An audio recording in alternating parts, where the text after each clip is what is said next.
కేసీఆర్ తర్వాత ఉండే అగ్రనాయకత్వం తీరు చూస్తే పగటి కలలు కంటున్నట్టే కనిపిస్తోంది. రోజు ఏవో 4 ముచ్చట్లు పట్టుకుంటాండ్రు. వాటికి ఏవో గాలి ఆరోపణలు కలిపి సీఎం రేవంత్ రెడ్డిని పర్సనల్గా టార్గెట్ చేస్తాండ్రు. తిట్టుకుంటా తిరుగుడే వీళ్ళ పనిగా పెట్టుకున్నారు. ప్రెస్ మీట్లు, పార్టీ సోషల్ మీడియా, అనుకూల మీడియా, ట్విట్టర్ల కేటీఆర్, హరీష్ రావులు బాగానే కనొస్తుర్రు.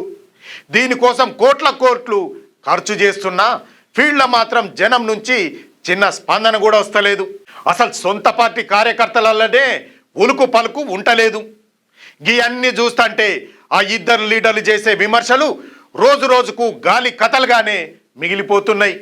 వాళ్ళ మాటలల్లా అంతకు ముందున్న పవర్ ఇప్పుడు కనిపిస్తలేదు. పస అసలే ఉంటలేదు.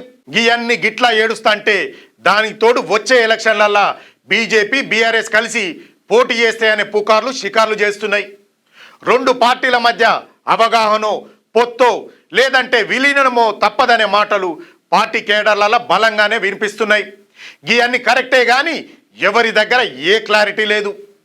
దాంతో చాలా చోట్ల నియోజకవర్గ స్థాయి లీడర్లు కూడా ఏదో ఉన్నామా, నాయకులు చెప్పింది విన్నామా అన్నట్టుగానే టైంపాస్ చేస్తాండ్రు.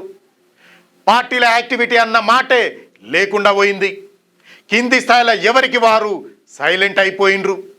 పైన నాయకులు ట్విట్టర్లలో యుద్ధాలు చేస్తుంటే కింద కార్యకర్తలు మాత్రం పరాయి పార్టీల దిక్కు చూస్తాండ్రు.